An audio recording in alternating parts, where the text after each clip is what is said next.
ओम शांति। आज हम सुनते हैं मातेश्वरी जी के 4-9-59 के महावाक्य। हेडिंग है 5 विकारों ने लाज खोई, अब पवित्र ब्राह्मण बन एक परमात्मा से नाता रखो। गीत है, हे महादेव मेरी लाज रहे। मम्मा कहते, मनुष्य महादेव की महिमा गाते हैं, परंतु महादेव हम शिव को कहें व शंकर को। शिव को कहें ना, महिमा सारी शिव की करेंगे। देवों का देव महादेव, उन्होंने फिर सांप त्रिशूल दे दिया है आकारी देवता को। हम तो नहीं देंगे ना, ब्राह्मण तो नहीं देंगे। महादेव तो वह शिव ठहरा जो तीनों द्वारा कार्य कराते हैं। यह गीत भी पुरानी याद दिलाते हैं कि फिर से वह राज्य स्थापन करो। इस समय इन 5 विकारों ने लाज खो दी है। सारी दुनिया की लाज खोई हुई है। न पिता का पता है, न उनकी प्रॉपर्टी का पता है। तो कहते हैं, मेरी लाज मेरा राज्य कायम रहे। जहां एक राजा रानी थे जिसमें मेरी लाज थी, अब वह तेरा राज्य कायम हो तो मेरी लाज कायम रखे। गीत की एक लाइन में कितनी बातें सिद्ध होती है ना, कि महादेव मेरी लाज रखो। तो क्या सिद्ध होता है कि हम ही द्रौपदियां हैं जिन्हों को बाप ने निर्वस्त्र होने से बचाया है। आना भी उस टाइम है जब लाज खोई हुई है।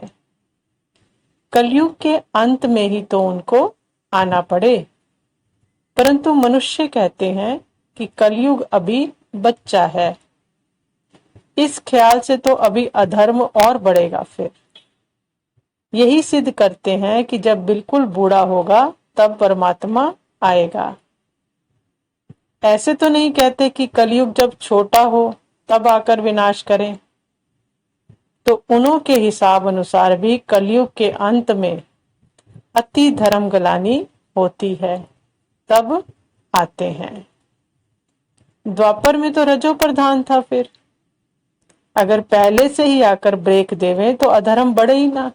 अगर द्वापर में आ गए होते बाबा तो अधर्म बढ़ता ही नहीं। तो फिर ये चक्र पूरा कैसे होता? चक्र को अंत तक चलना है, तो उनको आकर रोक कैसे सकते हैं? तो कब आए हैं? कुछ बुद्धि में ठहरता नहीं है। शास्त्रों में तो मनुष्यों की ही मत है, और अब हमें मिलती है परमात्मा की मत। भल सुनने वाले हम मनुष्य हैं, लेकिन बुद्धि तो परमात्मा की मिली है ना। सद्बुद्धि देते हैं ना परमात्मा आकर। तो परमात्मा को बरोबर आना ही अंत में चाहिए, जो आकर अंतिम संस्कार करे और नई दुनिया की आदि करे। तो महादेव उनको कहते हैं, शिव को, न कि शंकर को। वे खुद राजा महाराजा नहीं बनते, लेकिन स्थापन करते हैं। नाम उनका होता है। ये बातें अब हमारे पास हैं। इसकी भेंट में कहते कि दुनिया वाले बेचारे जानते नहीं कि कौन से राज्य में हमारी लाज रहेगी। शंकर के लिए भी लिखा है कि शंकर पार्वती का स्वयंवर हुआ, तो समझते हैं उनका राज्य चला है।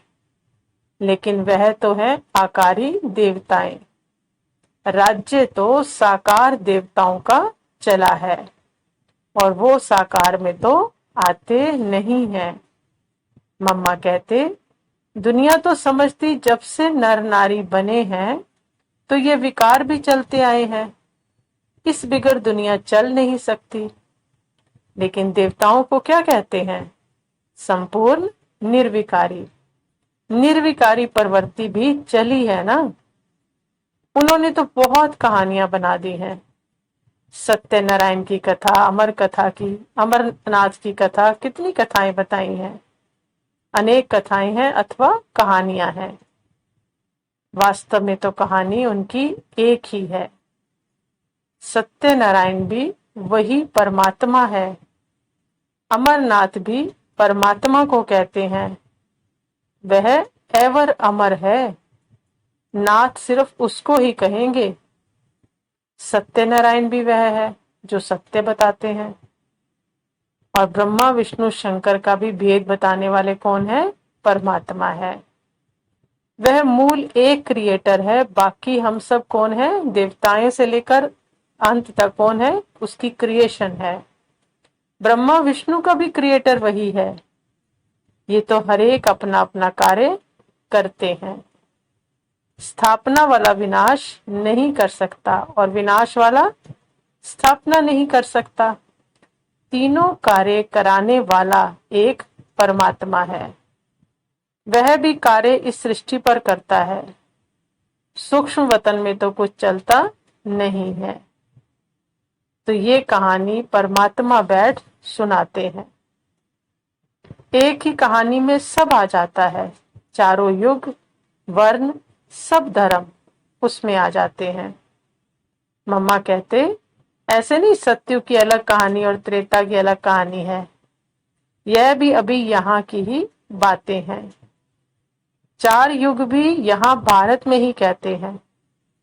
और धर्म तो आते ही कब से हैं? द्वापर से हैं। तो उन्हों को इस वर्ण युग का पता ही नहीं है। मुख्य कहानी यहाँ की है और सब है बाई प्लाट्स।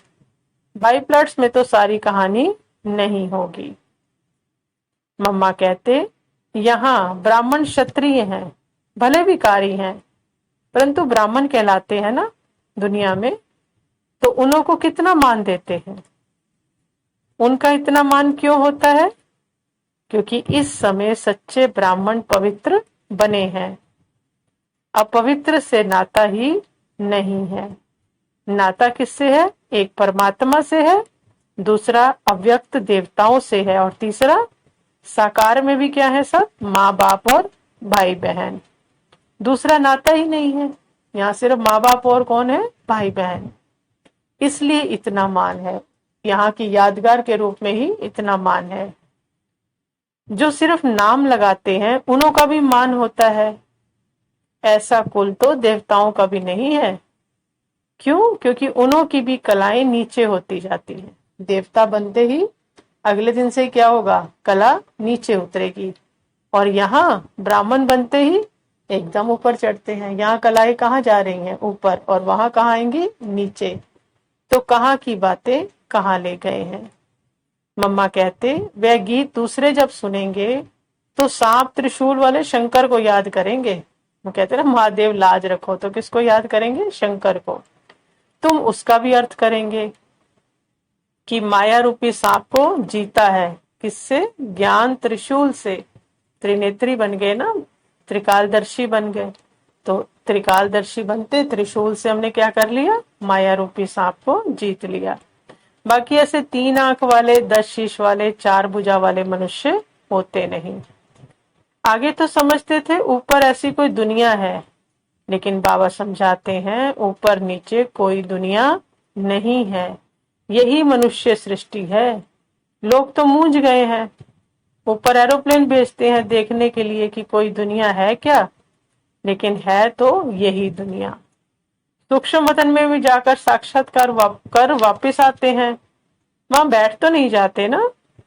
ब्रह्मा विष्णु भी अभी पाठ बजाते हैं। बाकी भक्ति मार्ग में परमात्मा ही साक्षात्कार कराते हैं। ऐसे नहीं कि उस समय सूक्ष्म वतन होगा। यह तो अभी पाठ है सिर्फ। हाँ, बाकी साकार और निराकार दुनिया का कनेक्शन चलता आता है। आत्माएं आती रहती हैं निराकारी दुनिया से, और यहाँ साकारी दुनिया में संख्या बढ़ती रहती है। सतयुग से कलयुग तक संख्या बढ़ती रहती है। मम्मा कहते अब तक तुम जो नॉलेज सुनते आए हो, उस नॉलेज के चिंतन के आधार से तो चिंताएं और ही बढ़ती गई, लेकिन इस नॉलेज के चिंतन से सतयुग स्थापन होता है। तो सब चिंताओं से हम छूट जाते हैं। अब स्वयं परमात्मा आए, बाप टीचर और गुरु बन गोद में लेते हैं अथवा शरण में लेते हैं। कहते हैं अब इस चिंतन में रहो, लेकिन जितनी भक्ति की पूंजी होगी उतनी नॉलेज उठाएगा और सूर्यवंशी में आएगा, क्योंकि जितनी अच्छी भक्ति उतना अच्छा ज्ञान उठाएगा, और जितना अच्छा ज्ञान उठाएगा उतनी धारणा होगी, तो कहाँ आएगा? सूर्यवंशी में आएगा।